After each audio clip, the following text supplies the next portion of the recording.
علیکم ورحمۃ اللہ وبرکاتہ۔ رب اغفر لی وتب علی انک انت التواب الغفور۔ اے میرے رب مجھے بخش دے اور مجھ پر توجہ فرما، یقیناً تو ہی بہت توجہ کرنے والا، بہت بخشنے والا ہے۔ سبحانک اللہم وبحمدک اشہد ان لا الہ الا انت استغفرک واتوب الیک۔ اے اللہ تو پاک ہے، اور اپنی حمد کے ساتھ میں شہادت دیتا ہوں کہ تیرے علاوہ کوئی عبادت کے لائق نہیں۔ میں تجھ سے بخشش مانگتا ہوں اور تیری طرف توبہ کرتا ہوں۔ دوستوں، میں سید کشان علی، اور آج ہم تہجد کے بارے میں بات کرنے والے ہیں۔ تہجد کے حوالے سے میں نے پچھلی ویڈیو میں آپ کو اس کی فضیلت کے بارے میں بتا دیا تھا، وہ تھا پارٹ 1 اور یہ ہے پارٹ 2۔ تو دوستو، تہجد اللہ تعالیٰ کے نزدیک بہت پسندیدہ عمل ہے۔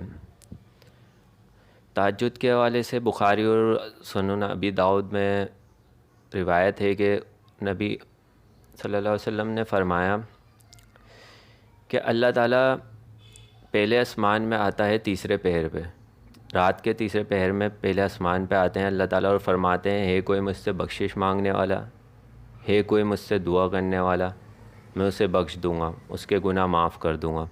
تو اللہ تعالیٰ کے نزدیک یہ بہت پسندیدہ عمل ہے، اور فرض نمازوں کے بعد یہ وہ نماز ہے جو اللہ تعالیٰ کو بہت پسند ہے نفل میں۔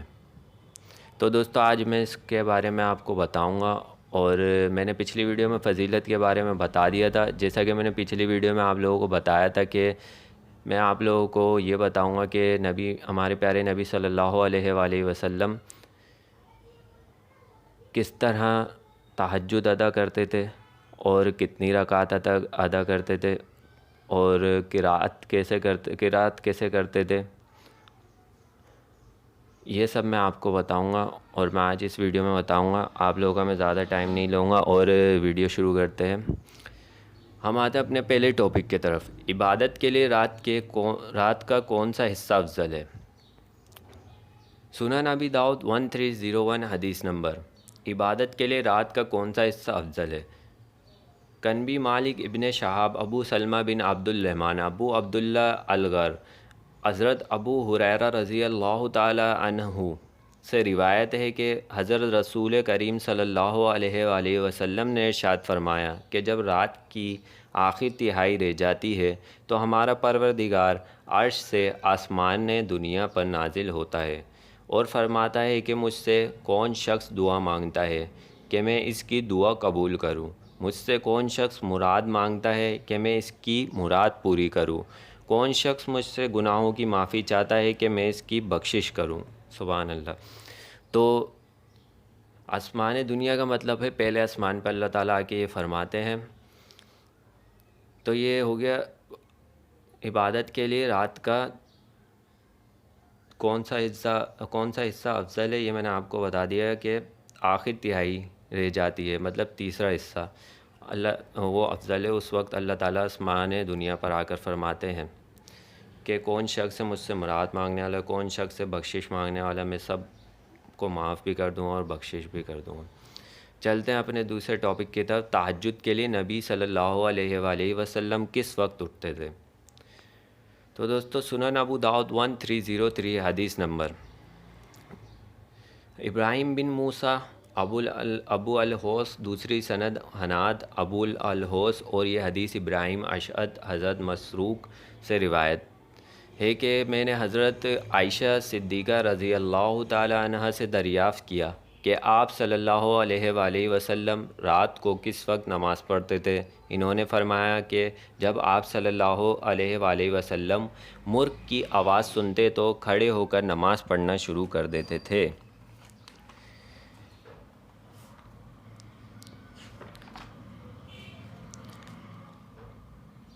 تو دوستو، یہ ہو گیا ہمارے پیارے نبی کس وقت نماز پڑھنا اسٹارٹ کرتے تھے، یہ میں نے آپ کو بتا دیا۔ اور دوستو، اب چلتے ہیں ہم اپنے دوسرے ٹاپک کی طرف، نماز تہجد میں قرأت کرنے کا بیان۔ سنن ابو داؤد 1314 حدیث نمبر۔ محمد بن بقار بن ریان، عبداللہ بن مبارک، عمران بن زائدہ اپنے والد سے ابو خالد الولبی حضرت ابو ہریرہ رضی اللہ تعالیٰ عنہ سے روایت ہے کہ حضرت رسول کریم صلی اللہ علیہ وآلہ وسلم رات کو کبھی اونچی آواز سے قرات فرماتے اور کبھی دھیمی آواز سے۔ امام ابو داؤد نے فرمایا ابو خالد ولبی کا نام ہرمز ہے۔ اسی کی سپورٹنگ حدیث میں آپ کو بتاتا ہوں جس سے آپ کو کنفرم ہو جائے گا کہ یہ حدیث بالکل صحیح ہے۔ سنن ابو داؤد 1315 حدیث نمبر، موسیٰ بن اسماعیل حماد ثابت بنانی حضرت رسول کریم صلی اللہ علیہ وآلہ وسلم سے، دوسری سند حضرت حسن بن صابہ یحییٰ بن اسحاق حماد بن سلمہ ثابت بنانی عبداللہ بن رباح حضرت ابو قتادہ رضی اللہ تعالیٰ عنہ سے حضرت ابو قتادہ رضی اللہ تعالیٰ عنہ سے روایت ہے کہ ایک رات کو حضرت نبی کریم صلی اللہ علیہ وآلہ وسلم نکلے۔ آپ صلی اللہ علیہ وآلہ وسلم نے حضرت ابو بکر صدیق رضی اللہ تعالیٰ عنہ کو دیکھا کہ وہ ہلکی آواز سے نماز پڑھ رہے ہیں، اور حضرت عمر فاروق رضی اللہ تعالیٰ عنہ کو دیکھا کہ قرات اونچی آواز سے کر رہے ہیں۔ جب وہ دونوں حضرت آپ صلی اللہ علیہ وآلہ وسلم کی خدمت میں حاضر ہوئے تو آپ صلی اللہ علیہ وآلہ وسلم نے دریافت فرمایا، اے ابو بکر، میں جب تمہارے پاس سے گزرا تو دیکھا کہ تم ہلکی آواز سے تلاوت کر رہے تھے، یعنی قرات آہستہ آواز سے کر رہے تھے۔ انہوں نے عرض کیا، یا رسول اللہ، میں اس ذات کو سنا رہا تھا کہ جس سے میں سرگوشی کر رہا تھا۔ آپ صلی اللہ علیہ وآلہ وسلم نے فرمایا، اے عمر رضی اللہ تعالیٰ عنہ، میں جب تمہارے پاس سے گزرا تو دیکھا کہ تم اونچی آواز سے قرات کر رہے تھے۔ انہوں نے عرض کیا، یا رسول اللہ صلی اللہ علیہ وآلہ وسلم، میں سونے والے شخص کو جگاتا اور شیطان کو بھگا رہا تھا، یعنی زور سے اس لیے ذکرات کر رہا تھا کہ جو سو رہے ہیں اٹھ جائیں۔ حسن کی یہ روایت میں یہ اضافہ ہے کہ آپ صلی اللہ علیہ وسلم نے ارشاد فرمایا کہ اے ابو بکر، تم اپنی آواز کچھ بلند کرو، اور اے عمر رضی اللہ تعالیٰ عنہ، تم آواز کو کچھ آہستہ کرو۔ اس سے پتہ چلتا ہے کہ حضور صلی اللہ علیہ وسلم کبھی دھیمی آواز میں قرات کرتے تھے، کبھی اونچی آواز میں قرات کرتے تھے۔ رات کی نماز کے دو رکعت ہونے کے بیان۔ سنن ابو داؤد 1312 حدیث نمبر، کنبی مالک نافع عبداللہ بن دینار حضرت عبداللہ بن عمر رضی اللہ تعالیٰ عنہما سے روایت ہے کہ ایک شخص نے حضرت رسول کریم صلی اللہ علیہ وآلہ وسلم سے رات کی نماز کے بارے میں دریافت کیا۔ آپ صلی اللہ علیہ وآلہ وسلم نے فرمایا، رات کی نماز دو رکعت ہے۔ جب کسی کو وقت فجر ہو جانے کا ڈر ہو تو ایک ہی رکعت پڑھ لے تو وہ رکعت ہی پوری نماز کو طاق بنا دے گی۔ تو یہ ہو گیا دو رکعت ہونے کا بیان۔ چلتے ہیں اپنے تیسرے اور امپورٹنٹ ٹاپک کی طرف، رکعت تہجد۔ اس میں بہت ساری روایتیں ہیں، اس میں 11 بھی روایتیں پائی جاتی ہیں، 13 رکعت بھی روایت پہ پائی جاتی ہیں، وہ سب میں آپ کو بتاؤں گا۔ تو چلتے ہیں اپنی پہلی حدیث کی طرف۔ سنن ابو داؤد 1321 حدیث نمبر، کنبی مالک ابن شہاب عروہ بن زبیر حضرت عائشہ صدیقہ رضی اللہ تعالیٰ عنہ سے روایت ہے کہ حضرت رسول اکرم صلی اللہ علیہ وآلہ وسلم باوقت شب 11 رکعت پڑھتے تھے۔ ان میں ایک رکعت وتر کی نماز کی ہوتی۔ جب آپ صلی اللہ علیہ وآلہ وسلم ان رکعت سے فارغ ہوتے تو دائیں کروٹ پر آرام فرماتے تھے۔ اس میں آپ کو ایک بات کلیئر کر دوں کہ عشاء کی نماز کے بعد سے فجر تک کا تہجد کا ہی ٹائم ہوتا ہے۔ اس وقت آپ پڑھ سکتے ہیں کسی ٹائم بھی، لیکن افضل یہ ہے کہ تہائی حصے میں پڑھیں، تیسرے حصے میں پڑھیں۔ لیکن آپ لوگ اگر نہیں اٹھ پاتے یا نہیں مشکل ہوتا ہے اٹھنا تو آپ لوگ عشاء کے بعد بھی پڑھ سکتے ہیں۔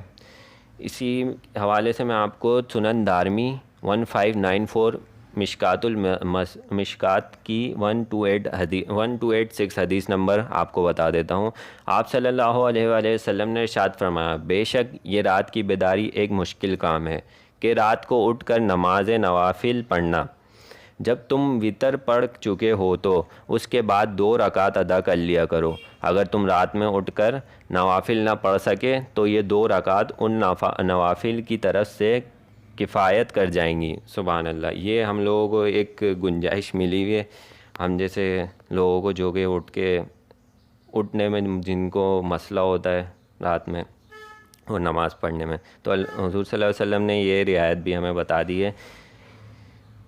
تو چلتے ہیں اپنی دوسری حدیث کی طرف۔ سنن ابو داؤد 1322 حدیث نمبر، عبد الرحمن بن ابراہیم، نصر بن عاصم اور یہ لفظ دونوں نے ولید اور اوزائی نے کہا ہے کہ نصر بن ابی ذئب نے اور اوزائی زہری اور حضرت عائشہ صدیقہ رضی اللہ تعالیٰ عنہ سے روایت ہے کہ حضرت رسول کریم صلی اللہ علیہ وآلہ وسلم نماز عشاء سے فراغت کے بعد صبح صادق تک 11 رکعت پڑھتے تھے، ہر 2 رکعت کے بعد سلام پھیرتے اور وتر کی 1 رکعت پڑھتے اور سجدے میں اتنی دیر ٹھہرتے کہ جتنی دیر کوئی شخص 50 آیات پڑھے۔ جب مؤذن اذان فجر سے فارغ ہوتا تو حضرت نبی اکرم صلی اللہ علیہ وآلہ وسلم کھڑے ہوتے اور ہلکی 2 رکعات پڑھتے، اس کے بعد دائیں کروٹ پر آرام فرماتے یہاں تک کہ مؤذن بلانے کے لیے حاضر ہو جاتا۔ اس سے ہم لوگوں کو پتہ چلتا ہے، اس میں ہمیں بہت ساری چیزیں پتہ چلتی ہیں کہ 11 رکعت اور ہر 2 رکعت کے بعد سلام پھیرتے اور 1 وتر پڑھتے،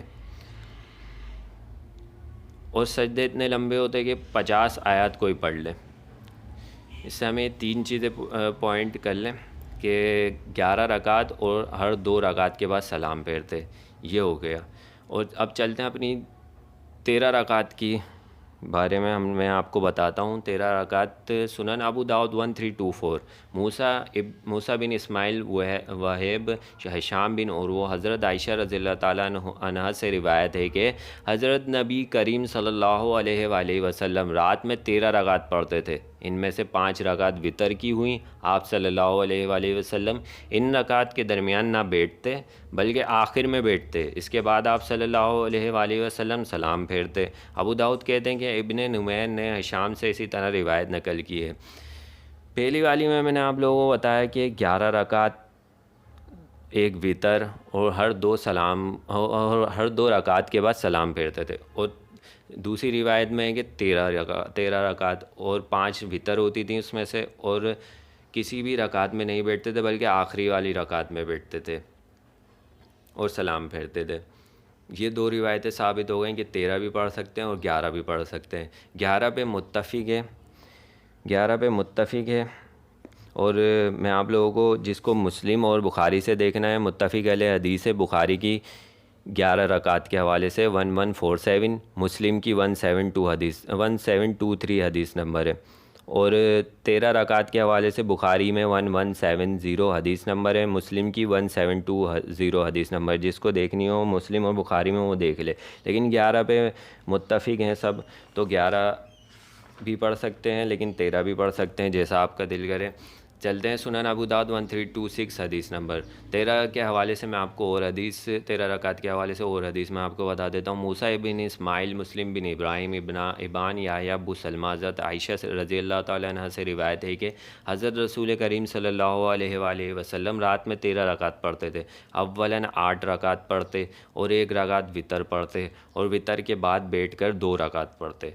جب رکوع کا ارادہ کرتے تو کھڑے ہو جاتے، پھر رکوع میں جاتے اور اذان فجر اور تکبیر کے درمیان 2 رکعت پڑھتے۔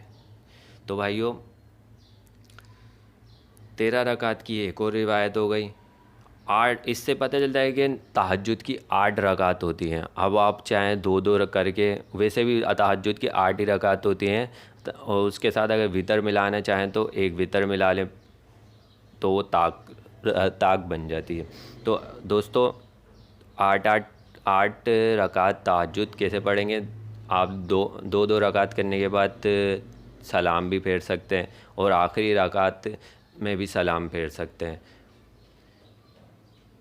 جیسا آپ کو ٹھیک لگے۔ میں نے 2 روایتیں آپ کو بتا دی ہیں کہ 2 رکعت کے بعد بھی سلام پھیرنے کی روایت ہے، اور آخری رکعت میں سلام پھیرنے کی بھی روایت ہے، مطلب کہ 8ویں رکعت میں سلام پھیرتے تھے، باقی ساری رکعت میں کھڑے ہو جاتے تھے، اور 2 رکعت کر کے سلام پھیرتے تھے، پھر دوسری رکعت کے لیے کھڑے ہو جاتے تھے، اس طرح۔ تو چلتے ہیں اپنی 13 رکعت کی۔ سنن ابو داؤد 1327 حدیث نمبر۔ عبد الرحمن سے روایت ہے کہ انہوں نے حضرت عائشہ صدیقہ رضی اللہ تعالیٰ عنہ سے دریافت کیا کہ رسول کریم صلی اللہ علیہ وآلہ وسلم رمضان المبارک میں کس طرح نماز پڑھتے تھے۔ ادھر میں ایک آپ لوگوں کو پچھلی حدیث کی ایک بات بتا دوں. آپ لوگ یہ سوچ رہے ہوں گے کہ بیٹھ کر حضور صلی اللہ علیہ وسلم نماز کیوں پڑھتے تھے. یہ بیٹھ کر پڑھنا آپ کی خصوصیت تھی، کیونکہ مسلم شریف میں ہے کہ جو کھڑے ہو کر پڑھتا ہے نماز اس کو پورا ثواب ملتا ہے، اور بیٹھ کر آدھا ثواب ملتا ہے نماز کا. تو اسی مسلم شریف کے الفاظ ہیں، ایک دفعہ نبی پاک بیٹھ کر نفل پڑھ رہے تھے کہ ایک صحابی آئے، حضور کے ماتھے پر ہاتھ رکھا اور کہا یا رسول اللہ طبیعت ٹھیک ہے؟ فرمایا ٹھیک ہوں. کہا آپ صلی اللہ علیہ وآلہ وسلم آپ نے تو کہا ہے کہ بیٹھ کر آدھا ثواب ملتا ہے. آپ صلی اللہ علیہ وآلہ وسلم نے فرمایا اللہ تعالیٰ مجھے بیٹھ کر بھی پورا ہی ثواب دیتا ہے، یہ تم لوگوں کے لیے. سبحان اللہ. تو یہ بیٹھ کر پڑھنا ہمارے نبی کی خصوصیت میں شامل ہوتا ہے. تو اور ہماری بات الگ ہے اور ہمارے پیارے نبی کی تو بات ہی الگ ہے. تو چلتے ہیں اس روایت کو پورا کر لیتے ہیں. حضرت رسول کریم صلی اللہ علیہ وآلہ وسلم رمضان المبارک میں کس طرح نماز پڑھتے تھے. فرمایا کہ آپ صلی اللہ علیہ وآلہ وسلم رمضان اور رمضان کے علاوہ میں 8 رکعت سے اضافہ نہیں فرماتے تھے، مطلب تہجد کی 8 رکعت سے زیادہ اضافہ نہیں فرماتے تھے. اولاً 4 رکعتیں پڑھتے اور ان رکعت کی طوالت خوبصورتی کو نہ پوچھ. اس کے بعد 4 رکعت پڑھتے، مت پوچھ ان کی طوالت اور خوبصورتی کو، خشوع و خضوع کو. پھر آپ صلی اللہ علیہ وآلہ وسلم 3 رکعت پڑھتے تھے. حضرت عائشہ صدیقہ رضی اللہ تعالیٰ عنہ سے فرمایا ہے میں نے آپ صلی اللہ علیہ وآلہ وسلم سے عرض کیا کہ آپ صلی اللہ علیہ وآلہ وسلم وتر پڑھنے سے قبل سو جاتے ہیں. آپ صلی اللہ علیہ وآلہ وسلم نے فرمایا اے عائشہ میری آنکھ سوتی ہے لیکن میرا دل نہیں سوتا. اور 13 کی رکعت بھی حضرت عائشہ سے ثابت ہے اور 11 کی رکعت بھی حضرت عائشہ سے ثابت ہے. اور بھی روایتیں وہ میں آپ کو بتاتا ہوں. آگے چلتے ہیں. سنن ابو داؤد 1332 حدیث نمبر. میں اسٹارٹ کر دیتا ہوں. زرارہ بن اوفا رضی اللہ تعالیٰ عنہ سے روایت ہے کہ حضرت عائشہ رضی اللہ تعالیٰ عنہ سے کسی نے حضرت رسول کریم صلی اللہ علیہ وآلہ وسلم کی رات کی نماز کی کیفیت دریافت کی. انہوں نے فرمایا کہ آپ صلی اللہ علیہ وآلہ وسلم نماز عشاء باجماعت ادا فرماتے، اس کے بعد گھر پر تشریف لا کر 4 رکعت پڑھتے، اس کے بعد بستر پر تشریف لاتے اور سو جاتے، لیکن وضو کا پانی سرہانے ڈھکا ہوا رکھا رہتا تھا اور مسواک قریب رکھی رہتی، یہاں تک کہ اللہ تعالیٰ جس وقت ان کو اٹھانا چاہتا اٹھا دیتا. پھر آپ صلی اللہ علیہ وآلہ وسلم مسواک کرتے اور اچھی طرح وضو کرتے، پھر مصلی پر تشریف لاتے اور 8 رکعت پڑھتے اور ہر ایک رکعت میں سورہ فاتحہ، الحمد شریف اور ایک سورت جو اللہ کو منظور ہوتی قرات کرتے، اور کسی رکعت کے بعد نہ بیٹھتے. 8ویں رکعت سے فراغت کے بعد بیٹھتے اور سلام نہ پھیرتے بلکہ 9ویں رکعت میں پڑھ کر بیٹھ جاتے، اور جہاں تک اللہ تعالیٰ چاہتے دعا مانگتے اور اس سے مراد مانگتے اور اس کی طرف توجہ کرتے. پھر اتنی بلند آواز سے ایک سلام پھیرتے کہ قریب تھا کہ آپ صلی اللہ علیہ وآلہ وسلم کے گھر والے جاگ اٹھیں. اس کے بعد بیٹھے بیٹھے سورہ الحمد شریف قرات فرماتے اور بیٹھے بیٹھے رکوع کرتے، پھر بیٹھے بیٹھے دوسری رکعت بھی پڑھتے اور بیٹھ کر رکوع سجدہ کرتے، پھر جب تک اللہ کو منظور ہوتا دعا مانگتے، اس کے بعد سلام پھیرتے اور نماز سے فارغ ہو جاتے. اور ہمیشہ اسی طرح آپ صلی اللہ علیہ وآلہ وسلم نماز پڑھتے رہے، یہاں تک کہ آپ صلی اللہ علیہ وآلہ وسلم کا جسم مبارک بھاری ہو گیا تو آپ صلی اللہ علیہ وآلہ وسلم نے 9 رکعت میں سے 2 رکعت کم کر دیں اور 6-7 رکعت کھڑے ہو کر اور 2 رکعت بیٹھ کر پڑھنے لگے، اور وصال کے وقت تک اسی طرح پڑھتے رہے. یہ بھی ثابت ہو گیا. چلتے ہیں. سنن ابو داؤد 1348 حدیث نمبر. حضرت عبداللہ بن ابی قیس سے روایت ہے کہ میں نے حضرت عائشہ رضی اللہ تعالیٰ عنہ سے عرض کیا کہ حضرت نبی کریم صلی اللہ علیہ وآلہ وسلم وتر کی کتنی رکعت پڑھا کرتے تھے. انہوں نے فرمایا کہ کبھی 7 اور کبھی 9 پڑھتے تھے اور کبھی 11 رکعت، کبھی 13 رکعت پڑھتے تھے، لیکن 7 رکعت سے کم اور 13 رکعتوں سے زیادہ کبھی نہیں پڑھتے تھے، اور فجر کی نماز کی 2 سنت کو کبھی نہیں چھوڑتے تھے. احمد کی روایت میں 9 رکعت کا ذکر نہیں ہے.